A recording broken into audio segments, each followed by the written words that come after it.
별로라 그러면 창세기 그리고 요한계시록과 함께 이 로마서를 우리가 들고 있습니다.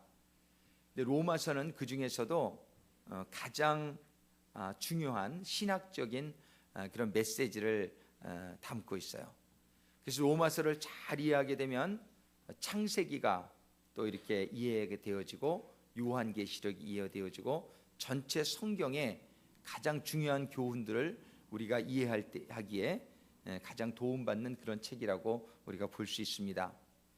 사도 바울은 굉장히 논리적인 사람이고 또 교육을 많이 받은 사람이었음을 우리가 볼 수 있습니다.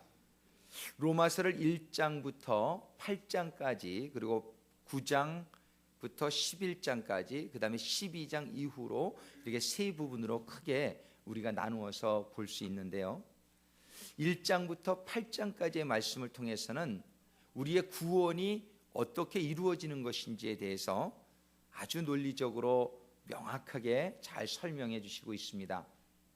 우리는 로마서 1장부터 8장까지의 말씀을 통해서 구원은 사람의 행위나 어떤 공적으로 얻는 것이 아니라 우리들의 모든 지은 죄를 감당해 주신 예수 그리스도의 보혈로 얻는다는 것을 클리어하게 분명하게 설명하시고 있습니다.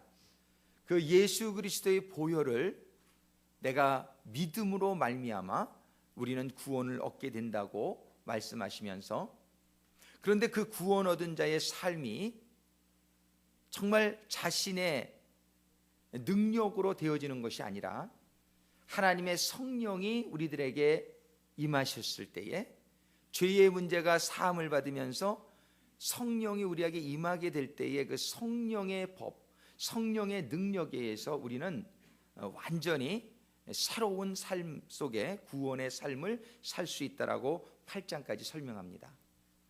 그러고 나서는 9장, 10장, 11장을 통해서는 이러한 구원이 이스라엘에게만 국한된 것이 아니고 이 구원은 모든 사람들에게 임해야 되는 것이고 또 임하는 그 원리를 설명해 주시고 있어요.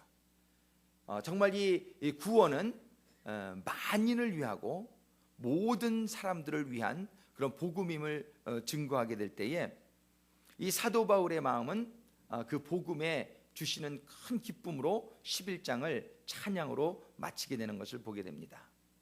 이제 12장부터는 그런데 이 구원받은 사람들이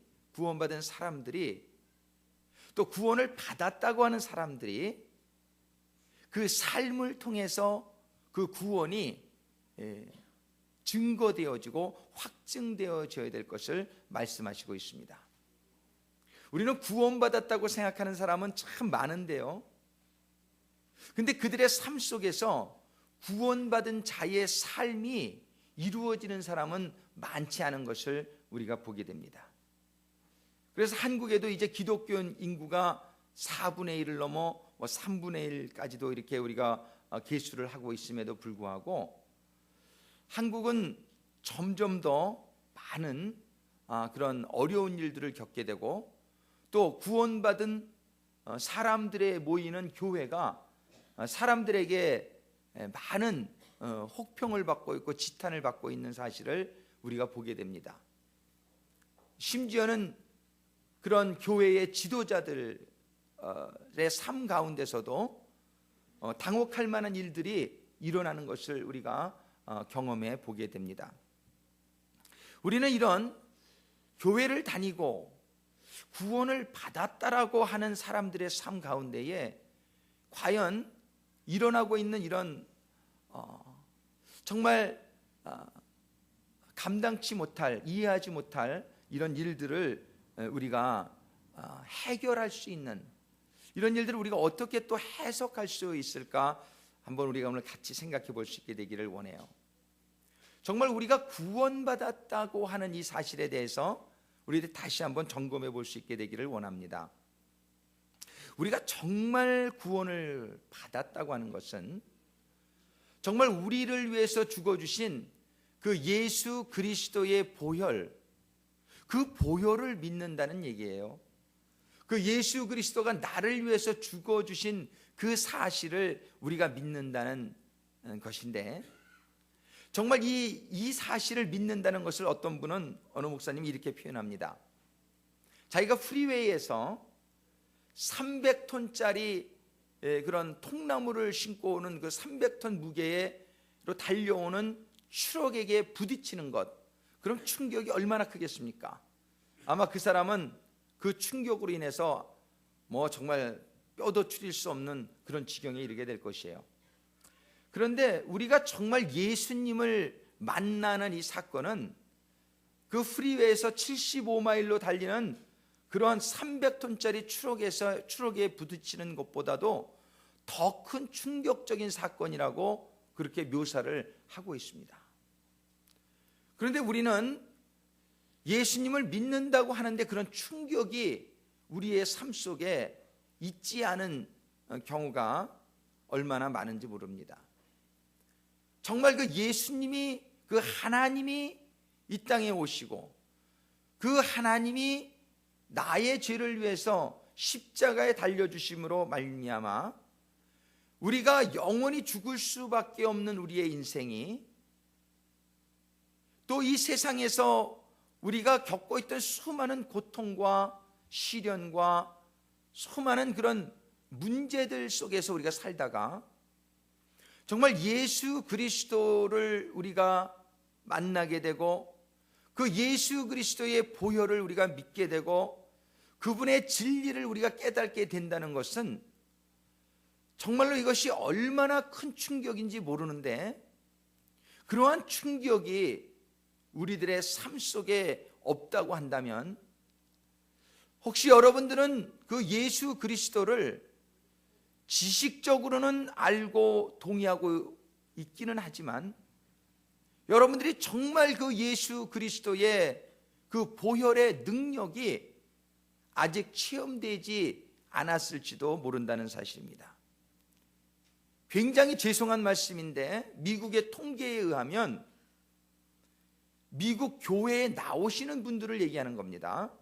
교회에 안 나오시고 공식적으로 예수님을 안 믿는다고 하는 사람은 카운트할 것이 없이, 교회에 나오시는 분들 중에서 정말 하나님을 깨닫고 본어겐 크리스찬으로 인정할 수 있는 분이, 정말 죄송합니다, 충격입니다. 저도 이 통계를 보면서 충격을 받았는데 2%밖에 안 된다라는 통계가 있습니다.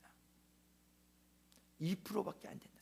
근데 그 얘기를 듣는 순간 제가 그 전에 들었던 한 분의 간증이 생각이 나더라고요.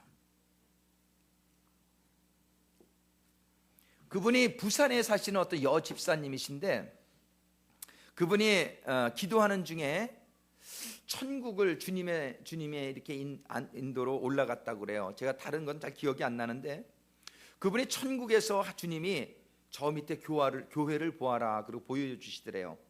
근데 그 교회가 딱 보는 순간 한 300명 정도가 예배를 보고 있구나, 이런 거를 직감적으로 이렇게 알 수 있었대요. 근데 주님께서 하시는 말씀이, 저 지금 300명 중에서 내가 받을 만한 예배를 드리고 있는 예배자는 6명밖에 없다라는 걸 보여주시더래요. 제가 그때 그 생생하게 기억이 나는데, 그분이 300명 중에서 정말 보니까 자기 눈에도 그분들의 영혼의 상태가 보이는데, 나머지 294명은 예배를 보는 중에도 다른 생각을 하고 있거나, 예배를 보는 중에도 온전히 하나님을 깨닫지 못한 가운데에 형식적으로, 의식적으로 그냥 이렇게 드리는, 하나님이 받지 못하는 예배를 드리는 분들이 294명이고 하나님이 받으실 만한 인정하는 믿음을 소유한 자가 6명밖에 안 되더라는 것이에요. 그래서 그분이 순간적으로 그 퍼센테이지를 계산해 봤대요. 300명 중에 6명이니까 100명에 2명꼴 아닙니까? 정확하게 이 미국의 지금 그 교회 연구소에서 발표한 2%라는 거와 동일하게 매치되는 것을 제가 탁 듣고 약간 소름이 탁 끼치더라고요. 정말 그 통계가 이게 근거가 있는 것이 아닌가. 그리고 또 한 가지, 빌리 그레엄 목사님이 얼마 전에 하신 말씀을 제가 책을 통해서 읽게 되었는데, 빌리그레암 목사님이 사역을 하시면서 수많은 사람들을 결신을 시켰는데요, 그분의 입으로 그런 말씀을 하셨어요. 내가 결신시킨 사람들 중에서 5%만 천국 간다 그래도 나는 너무나 행복하겠다, 그런 고백을 하셨다는 거예요. 지금 이러한 통계들과 그 여집사님의 간증이 말씀하고 있는 것이 무엇인지를 우리들이 잘 깨달을 수 있게 되기를 원합니다.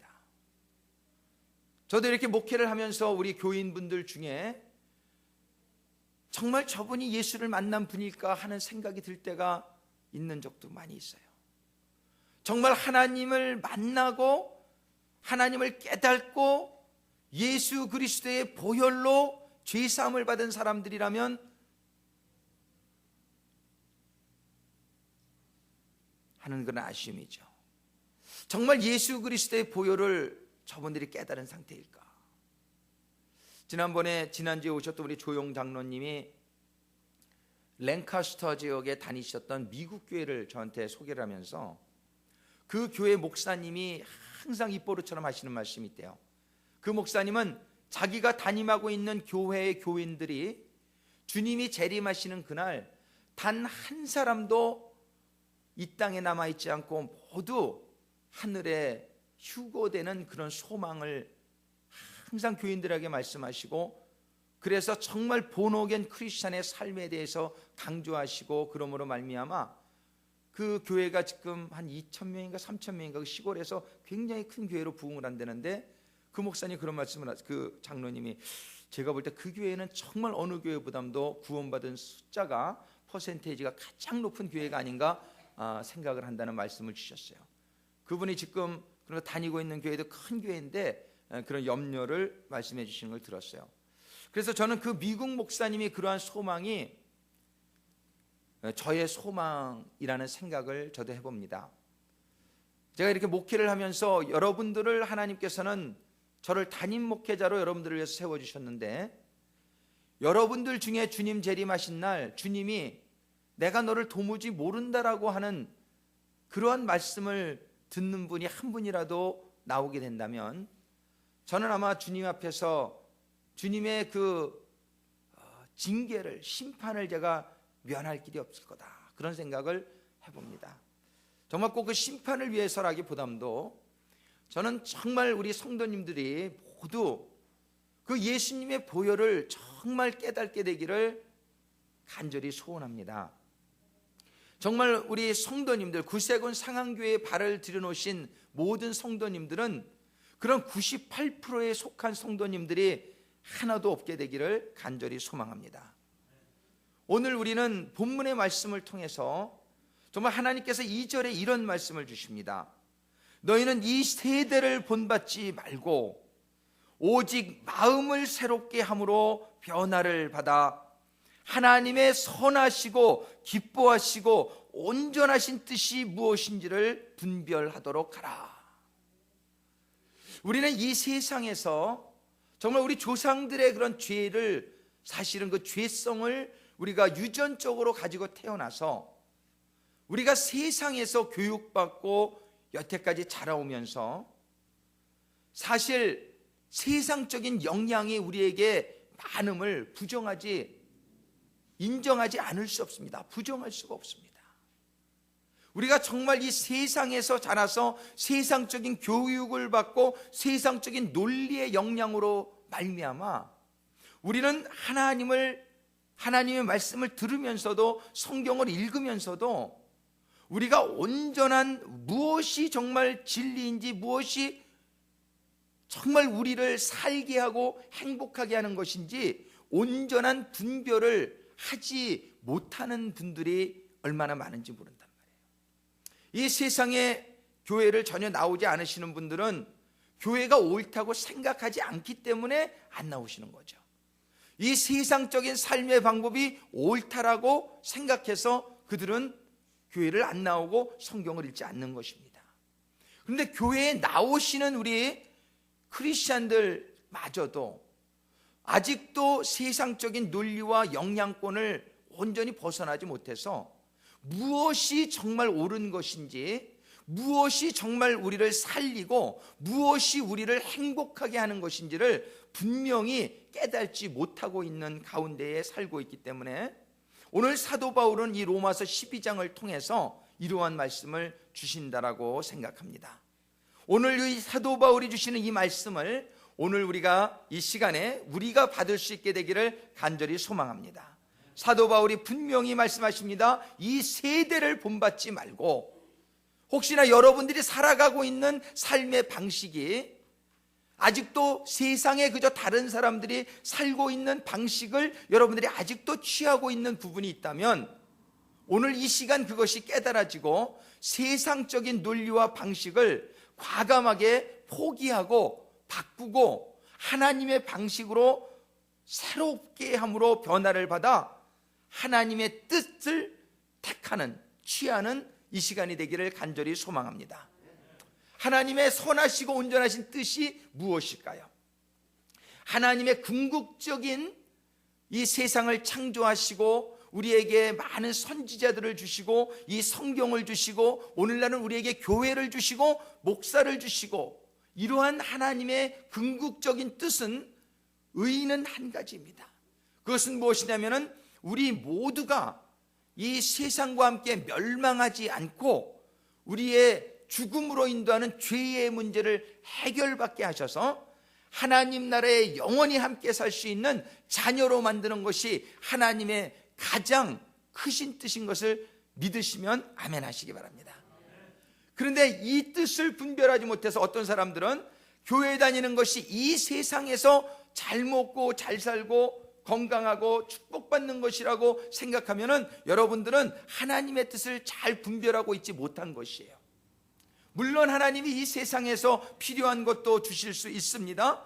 그런데 그것보다 하나님이 더 중요하게 생각하는 하나님의 뜻은 어디에 있냐면은 이 세상은 잠깐 있다가 사라지는 이슬과 같은 그런 인생을 사는 이곳인데 하나님의 뜻은 여기에 있지 않단 말이에요. 하나님은 영원하신 하나님이시지 않느냔 말입니다.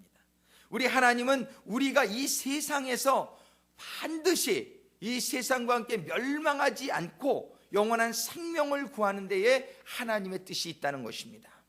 그래서 하나님은 이 뜻을 우리가 분별할 수 있어야 돼요. 성경은 모든 성경의 내용을 통해서 우리가 이 세상에 마음을 두지 말아라, 이 세상의 어떤 것에도 마음을 빼앗기지 말아라, 이 세상의 명예나 물질이나 건강이나 이 세상의 편안함이나 쾌락이나 거기에 우리의 마음을 빼앗기게 되면은 이 세상과 함께 멸망하게 될 것이라고 분명히 말씀하십니다. 우리는 좀 더 높은 것, 우리는 좀 더 고상한 것, 우리는 좀 더 영원한 것을 있다는 것을 깨닫고 그것을 바라보며 그것을 추구하는 삶이 되라고 말씀하시는 것이에요. 그래서 하나님은 그런 하나님의 선하신 뜻 가운데에 우리들의 삶을 인도해 나가고 계십니다. 여러분들이 주어진 환경은 하나님께서 생각하실 때에 여러분들의 구원을 위해서 아주 적절한 환경이라고 인정되었기 때문에 여러분들이 현재의 처지에 있다라고 생각하시면 분명합니다. 하나님은 컨트롤하지 못하는 게 없습니다. 때로는 우리가 Why me? 나를 어떻게 이런 지경에 두십니까? 라고 하나님에게 물을 때가 있지만은 하나님은 의도하신 바가 있어서 여러분들에게 여러분들의 현재의 상황 속에 두고 계시다는 것이에요. 여러분들을 그 가운데서 인도해 내기를 원하신다는 것이에요. 하나님은 여러분들의 그 상황을 통해서 하나님의 구원의 도를 깨닫게 되기를 원하신다는 것입니다. 그래서 여러분이 어떠한 환경에 처해 있든지 여러분들의 환경을 긍정적으로 받아들이실 수 있게 되기를 주님의 이름으로 축원합니다. 그런데 그것을 우리가 이해하지 못해서 그걸 컴플레인하게 되면, 그걸 원망하거나 그것에 대한 불평하는 마음을 갖게 되면 하나님의 선하신 뜻을 분별하지 못하게 돼요. 그래서 여러분들이 어떠한 처지에 여러분들이 있든지 여러분들이, 성경은 뭐라 그래요? Give thanks in all circumstances. 우리가 모든 상황, 현재 주어진 상황을 이것은 나에게 지금 필요하기 때문에 하나님이 나를 위해서 허락하신 환경임을 여러분들이 믿으시고 그 환경 속에서 하나님의 역사하심을 바라보는 소망을 가지게 될 때에 여러분들의 삶은 그 감사가 여러분들에게 큰 깨달음과 축복으로 이어진다는 것이에요. 오늘 본문의 말씀이 1절에 저희들이 좀 중심적으로 해서 정말 하나님이 원하시는 성공적인 신앙인이 되는 방법을 우리가 오늘 깨달을 수 있게 되기를 바랍니다. 우리가 오늘 본문에 보면은 예배라는 단어가 아주 굉장히 중요한 단어입니다. 우리가 깨달아야 될 예배. 여기에 보면은 그러므로 형제들아 내가 하나님의 모든 자비하심으로 너희를 권하노니 너희 몸을 하나님이 기뻐하시는 거룩한 산제사로 드리라. 이는 너희의 드릴 영적 예배니라. 여러분들 이 예배라고 하는 것을 어떻게 생각하십니까? 우리가 주일날 와서 이렇게 예배 드리는 건 우리가 보통 이거를 예배라고 하죠. 우리가 예배 드릴 때에 언제 우리가 감동을 받고 언제 우리가 참 이렇게 기쁘게 이 예배를 드릴 수 있습니까? 예배 중에 우리가 하나님을 만나게 될 때 아닙니까? 예배를 통해서, 설교를 통해서 하나님의 음성을 듣게 되고 우리가 찬양을 통할 때 하나님의 임재가 느껴지고 그렇잖아요. 이 예배를 통해서 우리는 하나님을 경험하게 될 때 우리는 예배의 은혜를 받았다.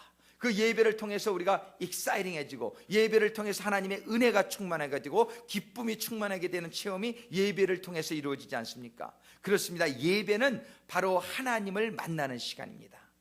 이 예배는 하나님께 우리가 드리는 시간인데 우리가 찬양을 드리고 우리가 물질도 드리고 또 우리가 기도도 드리고 우리의 모든 헌신을 드리는 것이 예배입니다. 그런데 이 예배가 주일날 한 번 주일날 드리는 이 예배의 때만이 아니라 오늘 본문의 말씀은 우리의 본문의 말씀은 이 예배가 우리의 모든 생활 가운데에 연장되어질 수 있는 그런 방법을 우리에게 알려주시고 있어요. 우리의 이 예배의 감격이 일주일에 한 번요 1시간 1시간 반 정도로 끝난다 그러면 우리는 나머지 시간 동안은 아주 굉장히 무미건조한 우리의 생활을 하기가 쉽다는 것이에요. 하나님이 체험되지 않는 생활 가운데에 우리의 삶은 굉장히 드라이해지고 우리의 생활은 정말 감격이 없고 그렇습니다. 우리는 하나님과 함께 있을 때에 우리는 진정한 기쁨과 행복과 우리는 그 삶이 약동치는 그러한 생명력을 우리가 느낄 수 있는 것이에요. 왜냐하면 하나님이 바로 생명의 근원이시기 때문입니다. 우리는 이 세상에서 하나님과 분리되어서 살아가게 될 때에 우리는 언제부터인지 그런 거를 경험하게 되지 않습니까? 내 생활이 왜 이렇게 컬컬하지? 내 마음속에 기쁨이 없지? 그렇게 되는 이유는 모두 어디에 있냐면요, 하나님이 지금 나와 함께 하시지 않는 가운데에 우리의 삶은 점점 건조해지게 되는 것이에요. 그래서 우리는 주일날 한 번만이 아니라 주일날 와서 우리가 찬양을 하고 정말 우리가 막 이렇게 예배를 드릴 때 얼마나 마음이 기뻐집니까? 그렇지 않습니까? 그런데 이 예배의 감격이 우리의 생활 가운데에 항상 우리에게 임할 수 있다라는 그 말씀을 오늘 본문을 통해서 주어집니다. 먼저 예배의 정의는 무엇이냐면은 하나님께 우리가 드리는 것이 예배입니다. 그래서 하나님께 드리는 것이 예배인데 옛날 구약 시대에는 이 예배를 제사를 통해서 우리에게 알려주셨어요. 여러분들 구약 시대에 제사 지낼 때 제일 중요한 게 뭘까요? 여러분들도 저희는 옛날에 제사를 지냈어요. 우리 집안이 믿지 않는 집안에서 태어나서 제사를 지냈는데 제사를 지낼 때 제일 중요한 게 뭔가요? 제물이에요, 제물. 그래서 보면은 이렇게 과일도 깎고 제물을 이렇게 우리가 드리지 않습니까? 그런데 구약 시대에도 마찬가지예요. 하나님께 제사를 드릴 때에 가장 중요한 것은 제물이었어요. 제물이 없으면 제사를 드릴 수가 없는 것이죠. 그래서 이제 1년에 3차례씩 그 이스라엘 백성들은 그 예루살렘에 그 제사를 지내러 그들이 오는데 그들에게 가장 큰 일이 뭐냐면은 제물이었어요. 근데 제물이 있어야 되는데 그 제물을 구하는 게 쉽지 않았어요. 왜냐하면 제물이 되기 위해서는 조건이 있었어요. 무엇이냐면 그 제물은 흠도 없고 점도 없어야 돼요. 그러니까 결함이 없는 그러한 동물이래야만 하나님께 드릴 수 있는 제물의 자격을 갖추게 되었다는 것이에요. 그래서 그러한 제물을 구하는 게 쉽지 않아서 제물을 아주 성결되고 결함이 없고 깨끗한 그런 것이 준비되어져야 됩니다. 그 다음에 제물의 속성 중에 그 다음에 어떻게 합니까? 제물을 산채로 드릴 수 있습니까? 아니에요. 제물은 반드시 죽여야 된다는 속성이 있습니다. 우리가 제물로 바치려면 그 제물을 사람들 많은 앞에서 목에다가 칼을 콱 찔러서 피가 쫙 흘러나오게 하면서 그 제물이 피명을 지르면서 죽습니다. 근데 그렇게 하는 데는 하나님의 의미가 있단 말이에요. 왜냐하면 사람들이 제물을 드리게 되는 것이 왜 드리게 되는지를 깨닫게 되기를 원하시죠. 제물을 하나님이 그냥 드리라는 것이 아니에요. 제물을 드리라는 이유는 어디에 있냐면 너희들이 죄 짓지 않았느냐 이거예요. 너희들이 지은 죄, 그 죄를 갖다가 사함받기 위해서 제물을 드리는데 그 죄값은 이렇게 잔인하다는 것을 사람들에게 보여준 거예요. 이 죄의 값은 사망이라는 사실을, 내가 너희들을 죽이고 싶지 않아서 동물을 잡지만 이 동물을 잡을 때에 그 동물이 잔인하게 죽어지는 그 모습이 바로 너희들이 죄를 지은 결과라는 것을 사람들에게 보여주시기 위해서 많은 사람들이, 백성들이 모이게 해놓고 그 제물을 잡았다는 것이에요. 그래서 제물은 흠이 없어야 되고 죽어야 되고, 세 번째 제물의 속성은 무엇이냐면 그 제물은 자기의 죄 때문에 죽는 게 아니라는 것이에요. 그 제물은 다른 사람들의 죄를 대신해서 죽어준다는 것입니다. 제물은 자기의 죄를 위해서 죽는 게 아니라 남의 죄를 위해서 죽어주는 게 제물입니다. 근데 오늘 본문의 말씀에 보니까 그러므로 형제들아 내가 하나님의 모든 자비하심으로 너희를 권하노니 너희의 몸을 하나님이 기뻐하시는 거룩한 산제사로 드리라. 자, 우리가 어떻게 우리가 살아있는데 제물이 될 수 있다는 것입니다. 그렇습니까? 우리는 구약시대에 제물을 드렸던 것을 우리가 생각하면서 우리가 어떻게 하나님께 제물이 되어 수 있는지를 우리가 확실히 이해할 수 있게 되기를 바랍니다. 첫 번째는 우리가 하나님께 드려지는 제물이 되기 위해서는, 근데 먼저 이 제물이 왜 중요합니까? 이 제물이 없이는 하나님을 만날 수가 없어요. 왜냐하면 우리의 죄 때문입니다. 우리는 늘 죄를 짓기 때문에 죄를 가진 상태로는 하나님과 함께 할 수가 없어요. 근데 하나님과 함께 할 수가 없으면 우리는 생명이 끊어지는 것이에요.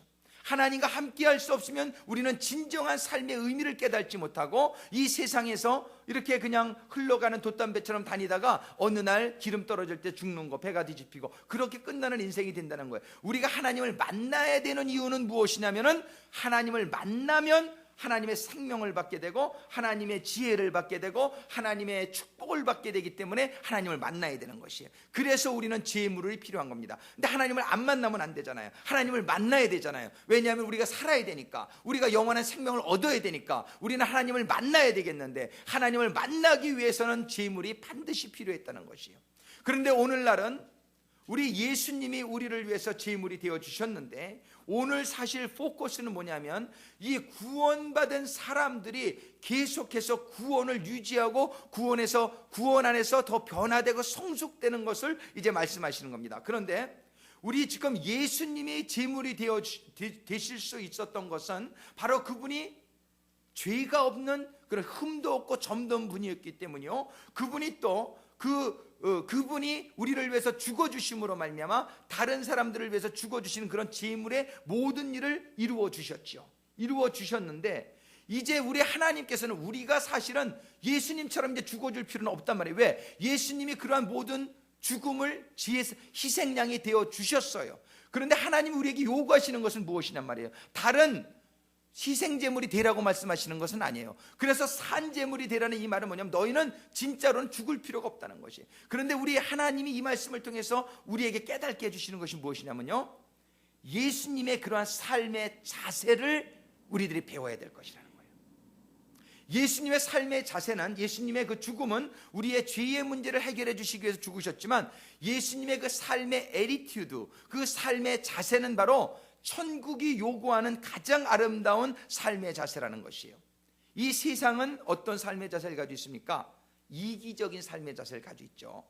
이 세상은 전부 셀프 센터드의 삶의 자세를 가지고 있죠. 나 중심적인, 그렇지 않습니까? 근데 나 중심적인 삶의 자세를 벗어나지 못하면 천국에 갈 수가 없습니다. 천국은 철저하게 다른 사람 중심적으로 살고자 하는 사람만이 가는 곳이에요. 예수님께서는 그거를 보여주시기 위해서 이 땅에 오신 거예요. 우리의 제물이 되어서도 오셨지만 이 세상에서 천국을 가기 위해서는 어떠한 삶을 살아야 되는지를 보여주시기 위해서도 오셨단 말이에요. 그게 무엇이냐면 바로 자기 자신을 위해 살지 아니하고 남을 위해서 사는 그 sacrificial attitude, 희생적인 삶의 자세, 그거를 보여주시기 위해서 오셨단 말이에요. 그래서 우리는 우리 자신이 예수님과 같이 죽어지는 양이 될 필요는 없지만 우리에게 하나님이 오늘 원하시는 건 뭐냐면, 사도 바울을 통해서 그러므로 형제들아 내가 하나님의 모든 자비하심으로 너희를 권하노니, 지금 하나님은 사도 바울을 통해서 모든 정성을 다해서 이 말을 전하라고 말씀해 주시고 있어요. 근데 그것이 무엇이냐면은 너희의 몸을 하나님이 기뻐하시는 거룩한 산제사로 드리라. 이 말씀은 무엇이냐면, 우리가 정말 예수님처럼 죽어질 필요는 없지만 우리가 살아있는 상태로 우리의 몸을 그런 제물이 드려지는 것과 같은, 제물이 드려지는 것과 같은 그런 희생적인 자세를 가지고 우리가 살라는 것입니다. 바로 예수님이 보여주셨던 그러한 삶의 자세를 우리들이 배워야 된다는 사실이에요. 그러한 예수님의 삶의 길을 따르고자 하는 분들이 크리스찬들 아닙니까? 그렇습니까? 우리는 예수님의 제자들이라고 그러잖아요. 근데 예수님의 제자들이라고 우리가 말은 하고 우리가 생각도 하면서 우리의 삶 가운데서 정말 이렇게 드려지는 삶, 내 육신은 살아있지만 나에게 하나님이 주신 이 건강과 물질과 나에게 주신 모든 축복들을 드려서 다른 사람들을 위해서 바쳐지는 완전한 이러한 마음가짐이 우리들에게 요구된다는 것이에요. 그런데 이것은 사실 구원을 온전히 체험한 사람이면은 그 주님에 대한 감사와 감격으로 인해서 이런 삶들이 이루어집니다. 그래서 우리가 정말 이러한 삶을 살기 위해서 가장 중요한 첫 번째 조건이 무엇이냐면, 우리가 흠도 없고 점도 없이 되는 것이에요. 우리가 흠도 없고 점도 없이 되는 것은 우리의 실력으로는 불가능하다고 로마서 1장부터 쫙 설명을 합니다. 예수님은 태어날 때부터 흠도 없고 점도 없는 분이었어요. 그런데 우리는 얼마나 흠이 많습니까? 우리는 얼마나 죄가 많습니까? 우리는 얼마나 이 점이 많냔 말이에요. 그런데 이러한 우리들이 정결함을 받지 않고는 제물이 될 자격을 일단 갖지 못합니다. 그래서 이 제물이 될 자격을 갖는 것이 바로 구원의 경험이에요. 우리가 제물, 여러분들 죄 안 지은 사람 있으시면 손 들어보세요. 아무도 없단 말이에요. 그죠? 우리가 모두 다 이렇게 죄를 짓고 다 사는데 이 죄의 문제가 해결되지 않으면 나의 구원은 시작되지 않습니다. 그런데 이 죄의 문제를 해결할 수 있는 방법이 우리에게는 없단 말이에요. 우리에게는 도무지 없단 말이에요. 어떻게 여러분들이 죄의 문제를 해결하겠습니까? 죄의 싹은 사망인데, 죄를 지면 죽어야 되는데 우리가 우리의 죄를 어떻게 해결할 수 있습니까? 해결할 수 있는 방법이 없죠. 그래서 하나님께서는 죄 없으신 당신의 아들을 이 땅에 보내주신 것이고, 그분이 자신의 죄를 위해 죽은 것이 아니라 우리의 죄를 위해서 죽었다는 것이 로마서 5장에 보면 잘 설명이 돼요. 어떤 분이 질문할 수 있죠. 아니, 한 사람이 죽었는데 이렇게 수많은 사람이 구원받을 수 있습니까? 그럴 수 있습니다. 성경이 그걸 어떻게 설명하냐면, 아담 한 사람으로 인해서 모든 사람이 다 죄인 되지 않았느냐는 것이에요. 그러니까 예수님 한 분이 그 죄값을 치러주심으로 말미암아 그걸 믿으면 다 구원받을 수 있는 게 공평하지 않느냐 이거예요. 그러니까 여러분들 그런 걱정을 할 필요 없습니다. 예수님은 한 분이 돌아가셨지만 누구든지 믿으면 아담 안에서 모두 죄인이 된 것처럼 예수님 안에서는 모두 의인이 될 수 있다는 걸 믿으시기 바랍니다. 그래서 여러분들이 아멘이 시원치 않습니다. 오늘 설교가 좀 너무 심각합니까? 좀 심각하게 시작했죠. 98%가 천국을 못 간다는데 이게 얼마나 심각해요. 근데 우리 교회는 98%는 아닌 것 같아요. 제가 볼 때는 우리 장로님 여쭤보더라고요. 사관님 교회는 몇 프로나 들림 받을 것 같으세요? 솔직히 한번 말씀해 보세요 그러더라고요. 그래서 제가 가만히 생각해 보니까 저희는 한 30-40%는 될 것 같습니다. 근데 너무나 그것도 부끄럽더라고요. 정말 100%라고 대답할 수 있으면 얼마나 좋을까 싶은데, 오늘 이 말씀을 통해서 100%가 되기를 간절히 소망합니다. 왜 결단하시면 된단 말이에요. 예수님의 피가 나를 위해서 흘려주신 것이라는 그걸 믿으면 돼요. 근데 그 믿음이 실체가 돼야 돼요. 그래서 그 믿음이 정말 예수님이 나를 위해서 피 흘렸다는 게 여러분들 속으로 알잖아요. 내가 이거 정말 믿는가? 아니면 내가 그냥 지식적으로 그냥 내가 동의하고 있는 건 아닌가? 여러분들이 한번 그거를 따져보시면 참 좋단 말이에요. 그래서 여러분들이 기도하실 때에 이 예수님이 나를 위해 죽어주셨다는 게 저에게 정말 깨달아지게 해주세요. 그러기 위해서는 먼저 내 죄가 깨달아져야 돼. 내가 죄가 깨달아지고 이 그렇게 많은 죄들을 위해서 예수님이 죄 없는 그분이 모든 고통을 받으시고, 이 복음을 자꾸 생각하세요. 여러분들 전도지 우리 앞이 많잖아요. 그 전도지 남의 주기 전에 여러분들이 한번 여러 번 읽어보세요. 그 전도지가 그 복음을 잘 설명하고 있단 말이에요. 여러분들이 읽고 또 읽고 읽고 또 읽고 이것이 의미하는 것이 무엇인지를 자꾸 생각하다 보면은 어느 순간에 그 복음의 깊이가, 복음의 정말 그 충격이 여러분들의 임하게 되실 줄로 믿습니다. 그래서 복음을 지식적인 동의 안 돼요. 일시적인 믿음도 안 돼요. 그거를 나에게 정말 믿는 사람은 어떤 일이 일어나냐면은 그 분을 정말 나의 주님으로, 나의 구세주로 그 영접하시는 그분은 그분의 삶이 바뀌어져요. 아, 그분이 나를 위해서 죽었는데, 나를 위해서 죽어졌는데 나도 그분을 위해서 죽어야 되는 것이 아닌가. 이것이 정말 그렇게까지 깨달아질 때까지 여러분들이 그 복음을 묵상하시기를 주님의 이름으로 축원합니다. 여러분들이 정말 복음이 깨달아지면 그런 자세가 안 나올 수가 없어요. 제가 처음에 복음이 깨달아질 때 너무너무 그게 감사하더라고요. 너무너무 감사해서 이제 나는 주님을 위해서 살리라. 내가 뭐 할 수 있는 게 뭐가 있을지 모르겠지만 내 인생 나는 주님께 드린다. 정말 저에게 그런 감동이 저에게 오더라고요. 주님이 나에게 해주신 일이 깨달아지니까 정말 나에게 헌신이라는 게, 그전에는 그렇게 안 했단 말이에요. 교회를 다녀도 그냥 안 가면은 좀 찝찝하니까 갔어요, 솔직히. 예, 어려서부터 교회는 다녀가지고 안 가면은 좀 그런 것 같아. 예, 그래가지고 갔어요. 조금 내가 무슨 교통사고 당하지 않을까, 뭐 티켓 때문에 좀 이렇게 무슨 안 좋은 일 당할 것 같고 교회 안 가면. 왜 어려서부터 교회를 다녔는데 그런 마음은 있었는데 정말 감격이 저에게 있지 않았어요. 그래가지고 그렇지만 어느 순간인가 저에게 그 감격이 온 순간이 있는데 어려운 일을 겪을 때였어요. 어려운 일을 겪을 때에 제가 정말 진실하게 하나님 앞에 정말 이렇게 무릎 꿇고 겸손한 마음으로 나갈 때에 저에게 그 복음이 깨달아졌어요.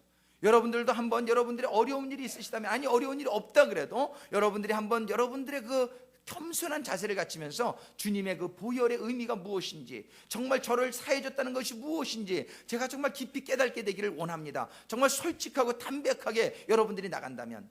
한 분이 그래요. 아주 유명한 목사님이 되신 분인데 어떤 자기 처남이 와서 전도를 하는데 자기는 그때 맥주 마시고 담배 피우고 있었대. 그런데 한참 막 그냥 침을 튀기면서 전도를 하는데 나중에 그런 생각이 들더래요. 아, 이거 진짜 하나님 있으면 어떡하지? 이런 생각이 그냥 들더래요. 그래가지고 딱 이제 방으로 들어가는데 자기도 방에 들어가서 자기 전에 한마디 기도를 했대요. If you are there. if라는 단어를 썼대요. 당신이 정말 존재하신다면, 당신이 정말 계신다면 저로 알게 해주세요. 그러고 그냥 잠들었대요. 그리고 잠들었는데 그 다음날 근데 그분의 그 마음이 굉장히 솔직했던 것 같아요. 정말 알고 싶었던 그런 갈급함이 그에게 있었던 것 같아요. 그 다음날 아침에 눈을 떴는데, 그리고 밖으로 나왔는데 아니 세상이 딴 세상이더래요. 완전히 똑같은 밖에 보이는 경치고 정원이고 다 그런데 너무너무 이상하더래요. 너무 아름답게 보이고 자기의 몸이 새털처럼 가볍고 너무너무 기분이 좋고 갑자기 트렁크 안에 다 이렇게 먼지 쌓여있는 성경이 보고 싶어지더래요. 그래가지고 이분이 그날부터 정말 그 성경을 읽으면서, 근데 그분의 그 외마디 기도가 정말 하나님의 역사를 임하게 한 그런 아주 솔직한 기도였다는 사실이에요. 그분이 3년 만에 그러고서 신학교를 가게 되고 목사님이 되게 되고 수천 명을 인도하는 그런 목사님이 되셨는데, 정말 그분의 그 솔직하고 담백한 기도, 여러분들이 뭐 형식을 따질 필요가 없어요. 여러분들이 정말 하나님의 있을 수 있는 가능성이 느껴지는데, 있다고 믿어지는데 나에게 그 충격이 없어. 그럼 여러분들이 정말 솔직하고 담대하게, 하나님, 저에게 하나님을 알 수 있는, 깨달을 수 있는 은혜를 내려주세요. 제가 하나님을 알기로, 주님의 보혈의 의미가 무엇인지 제가 깨닫게 되기를 원합니다. 여러분들이 솔직하게 나갈 때에 하나님 응답해 주실 줄로 믿습니다. 그러면은 이 은혜가 임한 사람은 제물의 자격이 있는 거예요. 근데 제물의 자격은, 여러분들이 이제 제물인데 제물이 갖춰야 될 게 또 뭐가 있습니까? 내가 죽어야 돼. 이 제물이 죽지 않고는 될 수가 없어요. 그러니까 그것은 우리가 몸이 죽으라는 게 아니라, 몸은 우리 주님이 죽어주셨단 말이에요. 여러분의 옛사람의 모습이 죽어야 된다는 거예요. 여러분들의 혈기가 죽어야 된다는 거예요. 여러분의 인간적인 논리가 죽어져야 된다는 것이에요. 그런 것이 죽어지지 않고는 제물이 될 수가 없다는, 제물의 삶을 살 수가, 내가 살아있으면, 나의 의가 살아있으면 제물이 될 수 없습니다. 우리는 제물의 자격은 갖췄지만 내가 죽지 않으면 제물이 안 돼요. 내가 주님의 보혈을 믿음으로 내가 죄사함을 받았는데 이제 제물의 삶을 살라고 오늘 성경은 말씀하시는 거예요. 그런 삶을 살 때에 비로소 여러분의 믿음이 인정된다는 것이에요. 근데 그런 제물의 삶, 헌신의 삶은 내가 죽지 않고서는 안 된다는 거예요. 재물의 또 다른 특징은 뭐냐면은 남의 죄를 위해서 바쳐지는 게 재물이라는 거예요. 아니, 저 사람이 잘못했는데 내가 왜 이 피해를 받아야 돼? 그러면 당신은 지금 재물이 되고 있지 못한 거예요. 저 사람이 저렇게 잘못하니까 내가 피해를 받아야 돼. 그게 바로 예수님 아닙니까? 다른 사람들이 다 죄를 졌으니까 예수님이 십자가에 달려주신 거 아니에요. 예수님이 자기 잘못 때문에 십자가에 달리셨으면 아무 은혜도 없고 구원도 이루어지지 않았죠. 여러분들도요, 예수님과 같이 산다는 것은 무엇이냐면요, 내 죄를 위해서 내가 고통받는 거, 그거는 뭐 당연한 거고, 그거는 빨리 예수님의 보혈을 기도해서 사함을 받아야 되는 거고, 다른 사람이 죄를 짓고 있어 지금. 그러면은 어떻게 하라는 거예요? 내가 죽어주라는 거예요, 그 사람의 죄를 위해서. 그게 바로 십자가의 가르침입니다. 다른 사람이 죄를 지었을 때에 그거를 갖다가 비난하고 정죄하고 그거를 갖다가 하는 것은 십자가의 자세가 아니에요. 그거는 세상적인 자세예요. 십자가는 지금 너희가 재물, 산 재물이 되라고 하는데, 그 산 재물의 의미는 무엇이냐면은 다른 사람의 죄 짓는 것, 그거를 위해서 네가 희생해 줄 수 없느냐, 그것이에요. 여러분들 십자가의 의미가 잘 깨달아집니까? 여러분들 재물의 삶이라는 게 깨달아집니까? 이제는 여러분들의 주변에 어떤 분도 여러분들을 향해서 죄를 짓거나 또는 아니면 하나님을 향해서 죄를 짓거나 어떤 일을 잘못하거나 그럴 때에 그것을 여러분들이 정죄하거나 판단하는 것이 아니라 그것을 위해서 여러분들이 무엇을 할 수 있을까? 저 사람의 죄를 위해서 내가 할 수 있는 희생이 무엇일까? 그렇게 생각할 수 있는 산 제물의 삶이 되시는 성도들이 되시기를 주님의 이름으로 축원합니다. 다른 사람의 허물을, 다른 사람의 결점을, 다른 사람의 부족을 내가 감싸 안고 내가 그것을 위해서 고통을 받으리라, 내가 대신 고통을 받으리라, 내가 저를 위해서 죽어주리라, 이런 각오를 하게 될 때 여러분들의 배우자의 부족을 여러분들이 감싸 안고, 여러분들의 정말 성도들, 목회자도 마찬가지. 지난주에 목회자 세미나에 갔는데 한 목사님이 그래요. 성도님 중에는 가시나무도 있고 찔레나무도 있고 다 있습니다. 목사님 여러분들은 다 끌어안아야 됩니다. 그들의 아픔이 여러분들의 아픔이 되어야 됩니다. 얼마나 가슴에 찔리는지. 정말 이 목회자는만 그런 게 아니란 말이에요. 오늘 성경의 본문의 말씀 뭐냐? 우리 성도들이 서로의 아픔을, 서로의 부족을, 서로의 고통을 내가 감싸 안을 수 있는, 그 사람을, 그거를 내가 책임지겠다, 내가 그 고통을 받아줘 버리겠다, 내가 희생하리라는 그런 각오를 우리가 가지게 될 때, 할렐루야, 우리 교회, 우리 가정은 얼마나 행복한 가정이 되고 우리 교회가 될까요? 그렇지 않습니까? 그러한 삶을 보여주신 게 바로 예수님 아닙니까? 자기의 죄를 위해서 십자가를 달리신 게 아니라 남의 죄를 위해서 십자가에 달리신 그 예수를 바라보면서 우리도 살아있지만 다른 사람들의 아픔과 다른 사람들의 고통과 부족을 끌어안을 수 있는, 그들의 죄값을 내가 대신 치러도 주겠다라는, 내가 희생하겠다라는 그런 결연한 각오로 우리가 살아갈 때에 하나님께서는 그거를 너희에 드릴 영적 예배니라, 그것이 바로 우리에 드릴 진정한 예배라고 말씀해 주시는 거예요. 그런 삶의 자세를 가지게 될 때 우리는 주일날 드리는 예배 때만 주님을 만나는 것이 아니라 우리의 삶의 모든 환경 속에서 하나님을 만나는 역사가 임하게 될 줄로 믿습니다. 그 하나님을 모든 환경 속에서 만나게 될 때에 우리의 삶은 놀랍게 풍성한 하나님의 축복이 임하는 예수님과 같은 영광에 들어가는 삶이 될 줄로 믿습니다. 기도하시겠습니다. 사랑의 아버지 하나님, 감사합니다. 오늘도 로마서 12장의 말씀을 통해서 참으로 구원받은 하나님의 자녀들이 어떠한 삶을 살아가면서 저희들이 하나님께 영적 예배, 살아있는 예배, 진정한 예배의 성공자가 되어 하나님의 주시고자 하시는 풍성한 은혜와 축복 가운데 들어가야 되는지, 저희들에게 어떻게 하면 우리가 제물이 될 수 있고, 재물은 죽어야 되고 재물은 다른 사람들의 죄를 위해서 드려지는 삶이 되어야 된다는 이 사실을 저희들에게 다시 한번 말씀해 주셨음에 감사를 드립니다. 아버지 하나님, 오늘 주신 이 말씀이 빼앗기지 않도록 지켜주시옵소서. 저희들의 마음의 신비에 아로새겨지게 하시고 저희들이 이제 주님 만나는 그날까지, 아니 영원까지 이러한 자세를 가지고 살아가며 하나님의 자녀로서 영광 속에 그 하나님의 주시는 행복과 기쁨을 누리며 사는 영원한 성도들이 되게 하여 주옵소서. 예수님의 이름으로 기도드립니다.